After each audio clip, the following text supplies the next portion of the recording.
Hello dear students, ये हम लोग वर्ब का असाइनमेंट कर रहे हैं। वर्ब के टॉपिक पे बेसिक टू एडवांस। तो जो क्लास नोट्स में कराया गया है उसी से रिलेटेड ये एक असाइनमेंट है जो प्रीवियस ईयर से कंसर्न है। प्रीवियस ईयर क्वेश्चंस मतलब प्रीवियस ईयर में ये सारे के सारे जो सेंटेंस है वो पूछे गए हैं।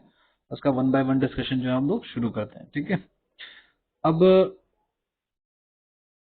पहला सेंटेंस कह रहा है, walking along the road the car knocked him down.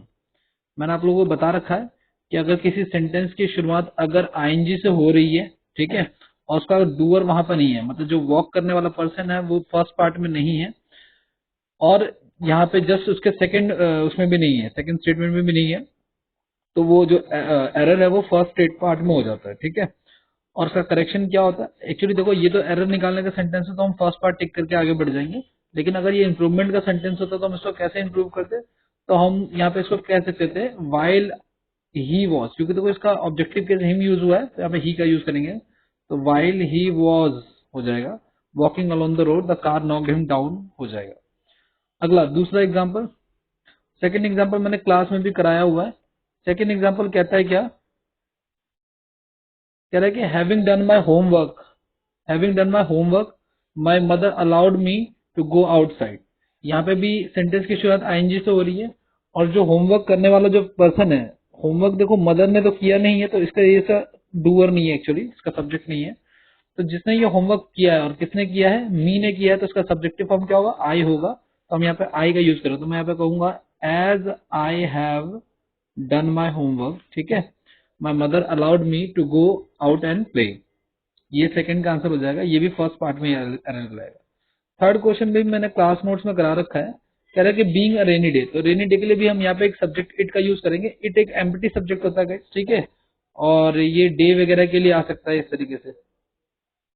Okay, आगे बढ़े। नेक्स्ट क्या कह रहा है? नेक्स्ट पे आ जाओ। A few selfish leader are bent to harm. Guys, bent to harm नहीं होता, बेंट के बाद ऑन का यूज होता है फर्स्ट ऑफ ऑल। और अगर किसी प्रेपोजिशन के बाद अगर कोई वर्ब आती है तो ये वर्ब हमेशा आईएनजी फॉर्म होगा, यानी हार्म नहीं होगा। यहाँ पे क्या होगा? यहाँ पे हार्मिंग का यूज करेंगे, बेंट ऑन हार्मिंग हो जाएगा। Bent on harming the very foundation of the democracy हो जाएगा। अगला fifth question, as I have worked hard I am confident. Guys, confident के बाद हमेशा ऑफ का यूज करते हैं, और मैंने कहा कि अगर किसी भी प्रेपरेशन के बाद अगर कोई वर्ब आ गई है तो it will always in progressive form, ये हमेशा प्रोग्रेसिव फॉर्म में होगी। और यहाँ पे पास की जगह पे हम लोग पासिंग का यूज करेंगे, ना कि पास का यूज करेंगे। तो कॉन्फिडेंट ऑफ पासिंग मार्क्स हो जाएगा, पासिंग ना कि पोजिंग, ठीक है, पासिंग मार्क्स हो जाएगा। अगला, आपको भी इसी पार्ट में अपने असाइनमेंट शीट जो आपको मिली हुई है क्लास में उसको करेक्शन कर लेना इसका।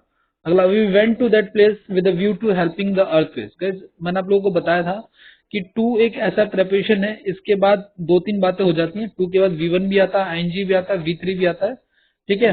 वी टू के बाद वी वन कब आता है और आईएनजी कब आता है? गाइस, टू के बाद आईएनजी तब आता है जब टू किसी फ्रेज का पार्ट हो, जैसे ये with a view to. With view to एक ऐसा फ्रेज है जिसका तो हमेशा वर्ब जो आएगी वो हमेशा आईएनजी फॉर्मेट में आएगी, जिरंड फॉर्मेट में आएगी। तो यहाँ पे हेल्प की जगह पे क्या हो जाएगा? हमेशा हेल्पिंग का यूज करेंगे हम लोग, ठीक है। तो हेल्प की जगह पे हो जाएगा हेल्पिंग। अगला सेवेंथ क्वेश्चन कहते हैं, यू शुड अवॉइड, ठीक है, you should avoid to go to school. यहाँ पे मैंने आप लोगों को बताया था क्या कि अगर अवॉइड के बाद अगर कोई वर्ब आती है तो वो कोई इन्फिनेटिव का यूज नहीं करेंगे हम लोग। यहाँ पे सीधे सीधे हम लोग किसका यूज करेंगे? हम लोग यहाँ पे सीधे सीधे जिरेंड का यूज करेंगे, ठीक है। जिरेंड का यूज यहाँ पे करेंगे तो गो नहीं होगा, यहाँ पे क्या हो जाएगा? गोइंग हो जाएगा। अवॉइड गोइंग देयर होता है, ठीक है ना। तो अवॉइड के बाद सीधे सीधे हम लोग जिरेंड का यूज करेंगे, आईएनजी फॉर्मेट आ जाएगा, अवॉइड गोइंग देयर हो जाएगा। बहुत सारे आपको जो वर्ड्स कराए थे उसमें एक अवॉइड भी वर्ड करा था कि अवॉइड के बाद हमेशा आईएनजी का यूज करते हैं, जिरेंड का यूज करते हैं। चाहेंगे जहाँ पे ये वर्ड्स बताया था उसके जस्ट बाद, I have no achievement to boast. मैंने आप लोगों को बताया था गाइज कि 8th क्वेश्चन कर रहे हैं हम लोग। मैंने आपको बताया था इसमें कि अगर किसी सेंटेंस जो है वो अगर टू प्लस में वर्ब के फर्स्ट फॉर्म पर अगर एंड अप हो रहा है, यानी अगर टू प्लस में वी वन पे खत्म हो रहा है, तो उसके बाद एक प्रेपरेशन का इस्तेमाल किया जाता है हमेशा, ठीक है। तो यहाँ पे बोस्ट के बाद हम लोग ऑफ प्रेपरेशन लगाए, क्योंकि बोस्ट ऑफ एक प्रेपरेशन फिक्स होता है गाइज। बोस्ट ऑफ का मतलब होता है सेखी मारना या बड़ी बड़ी हाँकना। यहाँ पे बोस्ट ऑफ का यूज हो जाएगा। अगला 9th question, one must avail of every opportunity that comes in life. यहाँ पे गाइज प्रेपोजिशन से रिलेटेड एक प्रोनाउन से रिलेटेड एक एरर पूछी हुई है क्या? अवेल ऑफ आया हुआ है इसमें एक्चुअली, ठीक है ना, अवेल ऑफ आया हुआ है। और मैंने आप लोगों को जब ये प्रोनाउन पढ़ाया था तो बताया था कि अवेल ऑफ एक ऐसा वर्ड है जो कि अपने से रिफ्लेक्सिव केस लेता है, रिफ्लेक्सिव प्रोनाउन लेता है, और वन का रिफ्लेक्सिव केस यहाँ पे वन सेल्फ हो जाएगा, तो यहाँ पे वन सेल्फ का यूज करेंगे हम लोग, ठीक है।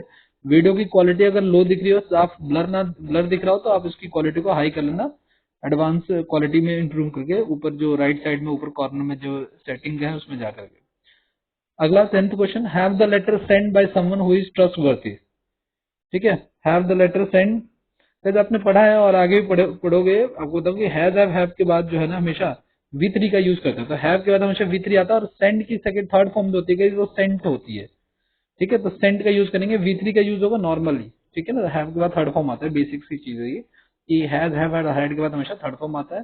पैसिव वॉइस में भी इज हमारे प्रिंसिपल ऑक्सिलरी वर्ब्स के बाद जो है थर्ड फॉर्म आती है।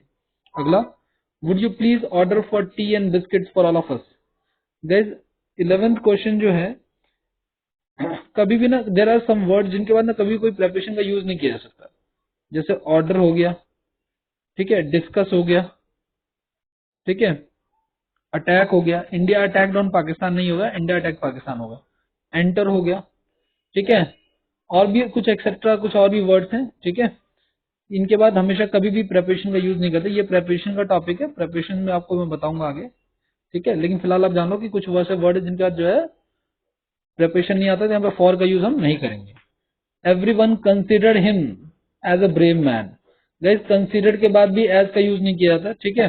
कुछ वर्ड्स का एज का यूज नहीं करते, मैंने आपको क्लास में बताया था, और कुछ के बाद एज का वर्ड एज का यूज जो है ना, एज एक एडवर्ब है, और कुछ क्या होता है एज का यूज बिल्कुल नहीं करता है, कुछ के बाद एज का यूज आवश्यक रूप से करते हैं, तो यहाँ पे एज का यूज नहीं होगा, ये बताया गया है यहाँ पे। अगला 38 को बाद में देखेंगे, 12-13 पे आ जाओ। 13 क्वेश्चन क्या कह रहा है, my father does not mind, mind के बाद हमेशा आईएनजी आएगा, याद है आप लोगों को मैंने क्लास में बताया था, dear mind believe it, dear mind believe it. तो माइंड के बाद, माइंड एक ऐसा वर्ड है गाइज जिनके बाद आईएनजी आता है, तो इसके बाद यहाँ पे टू भी डिस्टर्ब नहीं होगा, क्या क्या होगा यहाँ पे डिस्टर्बिंग होगा, ठीक है। उसी ट्रिक में थे, इसमें डिनाई था पहला वर्ड, ठीक है, उसी तरीके से माइंड एक पूरा वर्ड था, माइंड के बाद हमेशा आईएनजी का यूज करेंगे, ना कि 2 में V3 का यूज करेंगे, तो डिस्टर्बिंग हो जाएगा यहाँ पे।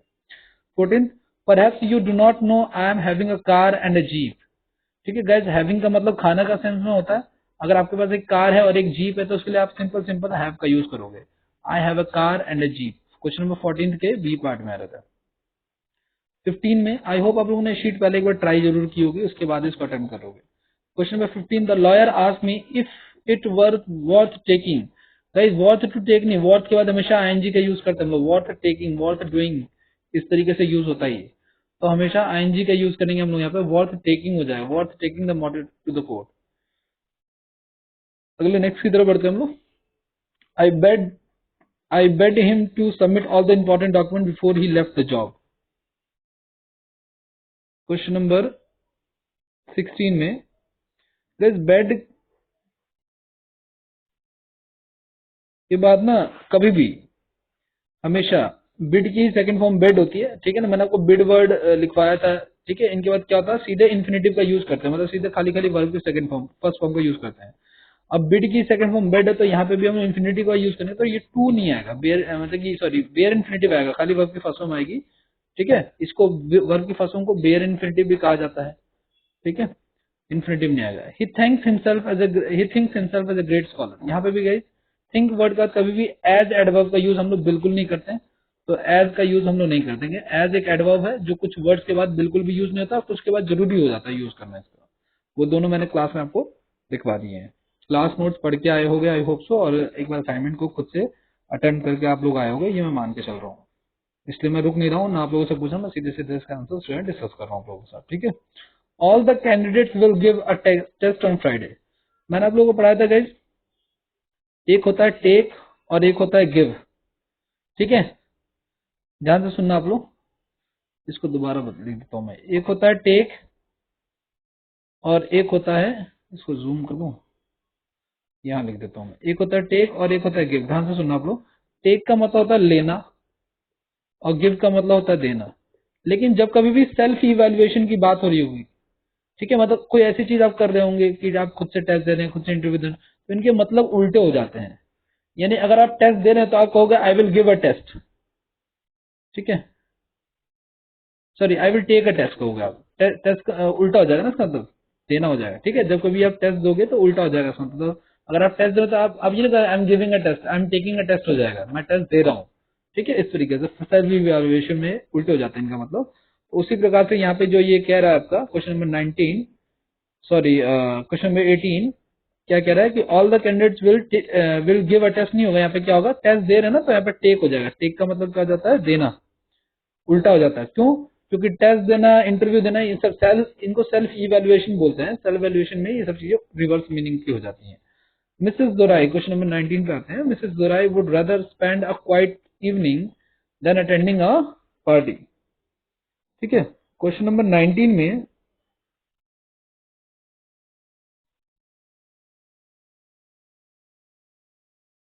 देन के बाद गए हम लोग देखो आपको इसका रूल बता देता हूँ, मैं ये सब रिमूव कर दे रहा हूँ, ठीक है, ये सब रिमूव कर दे रहा हूँ, ये सब लिख लिया हुआ है आप लोगों ने। देखिए वुड रेदर के बाद गाइज हमेशा याद रखना, आप लोग देन का यूज करते हैं हम लोग, और देन के बाद कभी भी ना V1 का ही यूज करते हैं, आईएनजी का यूज नहीं करते वुड रेदर के बाद। तो मैंने आप लोगों को क्लास में करा था कि I would rather stand still than to jump the red light, इस तरीके से। तो देन के बाद हमेशा V1 का यूज करेंगे, आईएनजी का यूज नहीं करें, तो यहाँ पे अटेंडिंग नहीं होगा, अटेंड हो जाएगा। क्वेश्चन नंबर 20 की बात करते हैं, the audience watch the clowns perform their act. फिर इस चीज को समझना आप लोग, इसमें एक अलग ही चीज है, मैं आपको बताता हूँ क्या। कुछ ऐसे वर्ड्स होते हैं गाइस जिनका ना हमेशा ही उनको प्रोग्रेसिव फॉर्म में ही देखा जा सकता है, जैसे कि क्लाउन्स को हमेशा एक्ट करते हुए ही देखा जा सकता है, इसलिए यहाँ पे परफॉर्म नहीं होगा, परफॉर्मिंग होगा, ठीक है। अगर वो ईडी लगाओगे तो वो तो काम खत्म हो जाएगा, क्योंकि ईडी उसी काम में लगाया था जब वो काम खत्म हो जाता है, यानी वो चीज पास की हो जाती है। और अगर उन्होंने परफॉर्म कर दिया था, काम खत्म कर दिया था, तो फिर देखा कैसे उन्होंने, ठीक है, तो उन्होंने परफॉर्म करते हुए देखा। तो इसका रूल ये हो जाएगा कि there are some word which will always use in progressive form, ठीक है, वो हमेशा प्रोग्रेसिव फॉर्म में ही यूज होंगे, कभी भी ईडी फॉर्म में यूज नहीं होगा, जैसे परफॉर्मिंग हो गया, या और भी एक और क्वेश्चन आएगा इसमें, आपको पता चल जाएगा। अगला, the life guard would not let the children to swim at the deep of the pool, ठीक है। लेट के बाद ना हमेशा याद रखना, लेट के बाद टू का यूज नहीं करते, let the children to swim नहीं होगा, let the children swim swim हो जाएगा सीधे सीधे, ठीक है। हमेशा V1 का यूज करेंगे, यानी कि बेयर इन्फिनेटिव का यूज करेंगे, इन्फिनेटिव का यूज नहीं करेंगे। बेयर इन्फिनेटिव क्या होता है?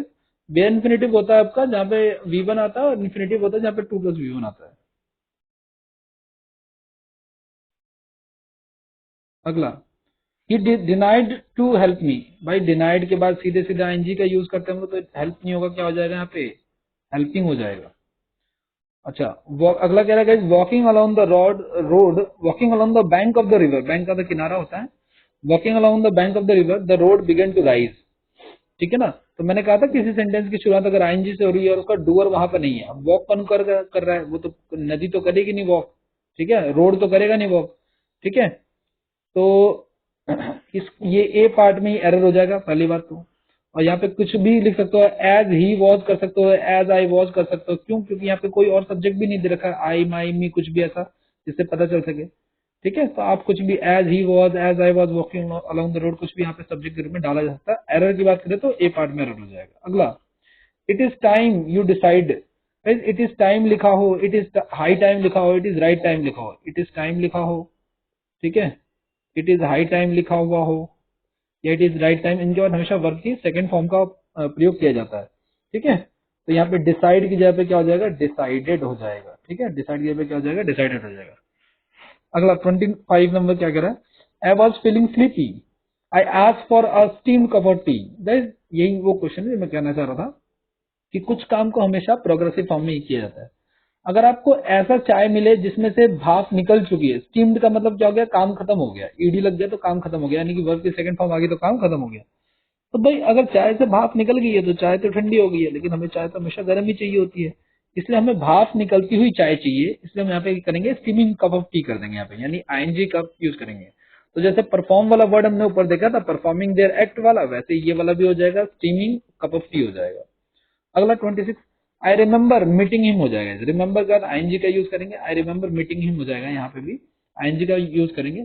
ठीक है, आई हैव नो, मैंने आप लोगों को बताया था रिमेम्बर एक ऐसा वर्ड है जिसके बाद इन्फिनेटिव भी आता है, यानी टू प्लस में V1 भी आता है और आईएनजी भी आता है, दोनों ही वर्ड आ जाते हैं। ठीक है, इसका मैंने एक्सेप्शन लिखा था फॉरगेट रिमेम्बर, जैसे आई स्टॉप, स्टॉप के बाद भी ऐसे ही होता है, I stop to smoke, I stop smoking. ठीक है, ये क्लास में मैंने करा रखा है आपको, इस पर डिस्कशन हुआ बड़ा हमारा।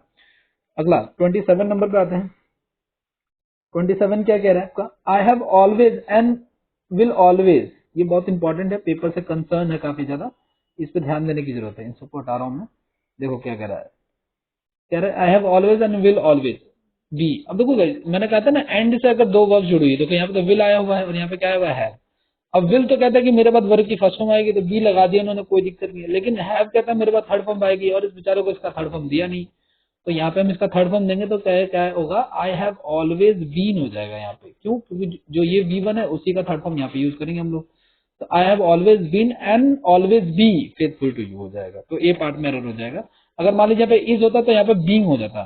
ठीक है ना, जैसा वर्ब आता है, जैसा हेल्पिंग वर्ब आती है प्रिंसिपल वर्ब, उसके अकॉर्डिंग वर्ब आ जाती है वहाँ पे। 28 number, I am afraid and I did not, I did a mistake. Guys mistake को डिड नहीं करते, मिस्टेक को मेड करते हैं। ठीक है ना, जैसे मैं कहता हूँ आई मेक अ मिस्टेक होता है, आई डू अ मिस्टेक नहीं होता। अगर डू लिखा हुआ है तो बहुत गलत लिखा हुआ है, उसको काट के उसको सही करना पड़ेगा। ठीक है, तो डू नहीं होता, मेक होता है, और चूंकि यहाँ पे डिड यूज हुआ है इसलिए हम मेक की सेकंड फॉर्म मेड यूज कर देंगे, सेम है ना, टेंस को चेंज नहीं करेंगे जब तक कोई आवश्यकता ना पड़े। अगला इन सबको इरेज करता हूँ, क्वेश्चन नंबर 29 देख लेते हैं। The lights went out while we took the examination. Guys यहाँ पे क्या हो जाएगा, एग्जामिनेशन दे रहे हैं तो टेक का मतलब क्या होता है, तो ये तो ठीक लिखा हुआ है बिल्कुल, क्योंकि भाई एग्जामिनेशन देने के लिए टेक का मतलब तो क्या होता है, अभी बताया मैंने आपको। गिव का मतलब क्या होता है, गिव का मतलब होता है देना, टेक का मतलब क्या होता है लेना। ठीक है, लेकिन इनका मतलब उल्टा हो जाता है, तो टेक का मतलब देना हो जाएगा। तो क्वेश्चन नंबर 25 में टुक तो सही लिखा हुआ है, लेकिन एक प्रॉब्लम यहाँ पे है कि अगर दो इंसिडेंट पास में हुए हैं ना, क्या कह रहा है, लाइट चली गई, कब चली गई, जब हम एग्जाम दे रहे थे, तो यहाँ पे वर्ड टेकिंग हो जाएगा। यहाँ पे गिव नहीं करेंगे हम, यहाँ पे वर्ड टेकिंग करते हैं, word taking the exam continuous form में आएगा। जब एग्जाम दे रहे थे तब लाइट चलेगी, when two incidents happening in the past. ठीक है, जब दो घटनाएं पास में हो रही हो और एक सेंटेंस आपको ये बताए कि घटना घटना क्या है, और दूसरा ये बताया कि घटना कब घटी, तो जो सेंटेंस ये बता रहा है घटना कब घटी, उसे कॉन्टिन्यूस में रखा जाता है। ठीक है, ये टाइम एंड टेंसेस में पढ़ाऊंगा आपको, वर्ब से रिलेट करके उन्होंने यहाँ पे एरर दे दिया है, बट ये इसका टॉपिक नहीं है। अगला, हिज असिस्टेंट्स एंड, इस वीडियो को दोबारा इसको मतलब देख लेना आप लोग, स्लो करके, पॉज करके, बैक करके, कि क्या समझाने की कोशिश की है मैंने। ठीक है, his assistant have and are still doing. अब देखो यहाँ पे स्टिल, देखो आर, देखो एंड से क्या जुड़ा हुआ, आर जुड़ा हुआ, आर के बाद क्या आ रहा है, एनजी आ रहा है, और यहाँ पे हैव के बाद फिर क्या आना चाहिए, वर्ब की थर्ड फॉर्म। तो his assistant have done and are still doing. ठीक है, अगर एंड से दो टाइप के वर्ब जुड़े हुए हैं, ठीक है, तो दोनों के साथ अलग अलग मेन वर्ब आएगी। After the teacher had told the boys how to pronounce the word, all of them in one voice repeated the word again. Question number 31 discuss करने जा रहे हैं हम लोग, और बहुत आसान है ये। बस कहीं पे भी अगर ऐसा शब्द आ जाए ना, तो री वर्ड लिखा हो, जैसे रिपीट हो गया, रीराइट हो गया, ठीक है, रिवाइज हो गया, इनके बाद कभी भी अगेन वर्ड नहीं होता, क्योंकि रिपीट का मतलब ही दोबारा बोलना होता है, तो ये सुपरफ्लुअस है। ठीक है, वैसे तो सुपरफ्लुअस का टॉपिक में पढ़ेंगे हम लोग, लेकिन उन्होंने इस चैप्टर में दे दिया है, इसकी वजह से मैं यहाँ पे FLUOUS होता है, FLUOUS होता है सुपरफ्लुअस के स्पेलिंग। ये अलग से चैप्टर पढ़ा जाता है, जो हम अलग से पढ़ेंगे कभी, तो उसका असाइनमेंट्स में बार बार रिपीट होगा ये क्वेश्चन। ठीक है, the company is not doing well, company जो है अपना काम अच्छे से नहीं कर रही। इज इन टाइम, देखो ये इट इज टाइम का इंटरोगेटिव फॉर्म यूज कर लिया उन्होंने, आगे ले लिया इसको, है ना, तो यहाँ पे सेल की जगह पे क्या हो जाएगा, सोल्ड हो जाएगा। क्यों हो जाएगा सोल्ड, क्योंकि इट इज टाइम के बाद वर्ब की सेकंड फॉर्म आती है, तो सोल्ड का यूज करेंगे हम लोग। ठीक है, नेक्स्ट पे आ जाओ। नेक्स्ट कह रहा है he caught the boy stealing the parcel, कोई काम करते हुए ही देखा जा सकता है ना, तो he caught the boy stealing the parcel हो जाएगा, मतलब पार्सल को चुराते हुए देखा उसने, ये काम तो करते हुए देखा जा सकता है। ठीक है, और ऐसे तो कभी हो नहीं सकता है कि भाई चुराने के बाद कैसे देख लेगा कोई चीज, चोर को हमेशा चोरी करते हुए पकड़ा जा सकता है, तो इसकी वजह से स्टीलिंग ही होगा यहाँ पे। 34 नंबर पे आते हैं, he decline the invitation not because I did not went to go but because I have no time. ठीक है गाइज, ये सेंटेंस देखो आप लोग, ये ना पास्ट में है, ये डिक्लाइन देखो वर्ब की सेकंड फॉर्म है, फिर यहाँ पे डिड का ये भी वर्ब की सेकंड फॉर्म है। तो आगे भी हम इसको ना पास्ट में रखें तो आई हैड नो टाइम हो जाएगा, ये भी V2 है, और ये हैड अकेले आ रहा है, इसके बाद कोई V3 नहीं आ रहा, इसका मतलब ये वर्ब की सेकंड फॉर्म है। आपको पता है ना, हैज और हैड की जो सेकंड फॉर्म होती है वो हैड होती है, और थर्ड फॉर्म जो होती है वो भी हैड होती है। ठीक है, अगला, it is a known fact that time does not return back. देखो मैंने कहा था री वर्ड के साथ कभी भी बैक या अगेन वर्ड नहीं आता, री वाले शब्दों के साथ ना तो कभी बैक वर्ड आएगा ना कभी अगेन वर्ड आएगा। ठीक है, तो दोनों में से कोई भी वर्ड नहीं आएगा, सुपरफ्लुअस हो जाता है ये। 36 number, even after 60 years of independence lakhs of people do not have bed to sleep. देखो ये क्लास में कराया हुआ क्वेश्चन है, टू बेड टू स्लीप लिखा हुआ है। किसी सेंटेंस का अगर एंड टू प्लस V1 से होता है तो उसका एक प्रेपरेशन आता है, और बेड के साथ भाई इन का यूज करते हैं, तो I have no bed to sleep in हो जाएगा। तो सी पार्ट में पहली बात एरर हो जाएगा, और स्लीप के बाद किसका यूज करेंगे हम लोग, इन का। ये जो प्रेपरेशन यहाँ पे यूज होता है ना, ये बेसिकली अलग अलग कंटेक्स्ट में अलग अलग यूज होता है। ठीक है, अब इस सबको मिटा देते हैं, ये जो भी लिखा हुआ हड़प्पा सिविलाइजेशन का उसको, उसके बाद फिर नया वो करते हैं, नया सेंटेंस लास्ट नहीं बचा हुआ, 2-3 और बचे हुए आगे के। The diamonds could not adapt to the changing environment. 37, guys adapt के बाद themselves का यूज होगा, क्योंकि अडेप्ट एक ऐसा वर्ड है जिसका रिफ्लेक्सिव केस आता है, ये भी प्रोनाउन में मैंने पढ़ा रखा है आपको। अडेप्ट के बाद रिफ्लेक्सिव केस, डायनासोर्स लिखा हुआ है, डायमंड पढ़ रहा हूँ सॉरी। ठीक है, डायनासोर्स के लिए क्या आ जाएगा, एक से ज्यादा है तो themselves हो जाएगा। ठीक है, themselves आ जाएगा, SELVES। ठीक है, dinosaurs could not adapt themselves to the changing environment, इस तरीके से। अच्छा, एक दो ऊपर रह गए थे, असाइनमेंट में भी आपको ऐसे प्रिंटेड मिला होगा। ठीक है, वहां पे चेक कर लेना, फर्स्ट सेट के नीचे। The students were looking forward. Guys look forward to के बाद याद रखना हमेशा ING आता तो मीट नहीं होगा, क्या होगा यहाँ पे मीटिंग का यूज करेंगे हम लोग, meeting the eminent scientist. 38 number का सोल्यूशन। अगला, the lady made the little boy to wash all the cloth. Question number 39। Guys make या मेक की किसी भी फॉर्म के साथ टू का यूज नहीं करते हम लोग। ठीक है, तो मेक की सेकंड फॉर्म मेड है और मेड का टू नहीं आता। ठीक है, तो यहाँ पे भी हम सीधे सीधे बेयर इन्फिनिटिव का यूज करेंगे, एक्चुअली ये मोडाल्स की तरह काउंट होता है। ठीक है, अगला लास्ट सेंटेंस है, we must get this letter send as soon as possible. Question number 48। Guys get के बाद हमेशा वर्ब की थर्ड फॉर्म यूज करते हैं हम लोग। ठीक है, गेट के बाद हमेशा वर्ब की थर्ड फॉर्म का use, get this letter send passive voice की तरह यूज करते हैं हम लोग। ठीक है, मस्ट के बाद वर्ब की फर्स्ट फॉर्म और उसके बाद V3 का यूज करेंगे हम लोग। ठीक है, तो यहाँ पे सेंट हो जाएगा, सेंट हो जाएगा। ठीक है, V3 इसका सेंट की V3 सेंट होता है। ओके, तो ये सारा का सारा असाइनमेंट था, 40 क्वेश्चन थे अराउंड में। ठीक है, आप लोगों को कब आप लोग इसका आई होप आप लोगों को समझ में आया होगा, नहीं आया होगा तो उसको रिवाइज करके दोबारा से देख लेना आप लोग। ठीक है, वीडियो को लाइक कर देना, और क्लास में बैच में जिस किसी ने ना देखा हो या अदर किसी ने ना देखा उसको शेयर कर देना। Thank you so much, thank you.